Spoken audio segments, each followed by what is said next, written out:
তো স্টেশন থেকে নেমে আমরা এইভাবে যাচ্ছি, ছাড়া গাড়ি পাওয়া যাচ্ছে। আমরা মনে হয় এখান থেকেই গাড়িটা ধরে যাব। দেখো স্টেশনের পাশে এরকম গাছ, দেখো কত সুন্দর। গরমকালে কিন্তু খুব ভালো, বলো এরকম দেখো। হ্যাঁ, ভীষণ সুন্দর।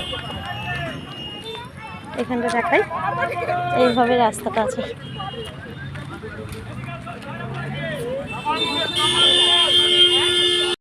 আমরা সব যাচ্ছি,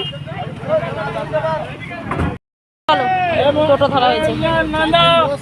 আমরা টোটাল 9 জন 10 জন মতো লোক ছিলাম, সেই কারণে মধ্যে দুটো টোটো নেওয়া হয়েছে। আর আমরা এরকমভাবে রাস্তা দিয়ে টোটো করে যাচ্ছি। আর আমরা প্রথম যাব কামারপুকুর, ওখান থেকে আমরা একটা লজ নেব, সেখানে থাকবো।